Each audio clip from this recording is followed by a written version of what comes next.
Hello കൂട്ടുകാരെ, ഞാൻ നിങ്ങളെ സ്വന്തം ബ്രൂണോ. മൊലാലിനോട് എന്റെ റൂമിലെ ഫാന് ഫിറ്റാക്കാൻ പറഞ്ഞിനു. ഇവളിത് എടുത്ത് കൊണ്ടുവച്ചിട്ടുണ്ടല്ലോ.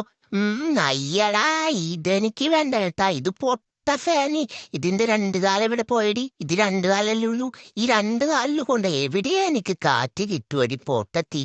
എനിക്കിത് വേണ്ട കേട്ടാ. ഇത് നീ നിന്റെ റൂമിൽ ആക്കിക്കോ. അതാകുമ്പോ നിനക്ക് നല്ലോണം ഉറങ്ങാം. എനിക്ക് എന്റെ റൂമിൽ AC ആക്കി തന്നാ മതി കേട്ടാ. എനിക്ക് AC മതിന്ന് പറഞ്ഞാൽ AC മതി. ഇതിങ്ങനെ നീ തിരിച്ചു കളിച്ചോ, അതാ നിനക്ക് നല്ലത്. ഓളിപ്പോ അമ്പരം പോലത്തെ ഒരു ഫാനും കാണിച്ചിട്ട് എന്നെ പറ്റിക്കാൻ നോക്കുക. എന്നോടാ കളി അവളെ. എനിക്ക് വേണ്ട കേട്ടാ. എന്റെ റൂമിൽ അങ്ങാട്ട് ഇത് കേറ്റി പോയിട്ടുണ്ടെങ്കിൽ നീ അടിച്ചു കൊടുക്കും ഞാൻ. നിന്റെ തലോടലൊന്നും എനിക്ക് വേണ്ട. ഇതിനൊരു തീരുമാനമായിട്ട് മതി നിന്റെ സോപ്പിടല്. ഒന്നിക്കൊരു പുതിയ ഫാന് വാങ്ങിത്താ, അല്ലെങ്കിൽ AC വാങ്ങിത്താ. ഇതിൽ നിന്ന് ഏതെങ്കിലും ഒന്നും ഉണ്ടെങ്കിലേ ഞാൻ ഇന്ന് എന്റെ വീട്ടിലേക്ക് കേറുവടി.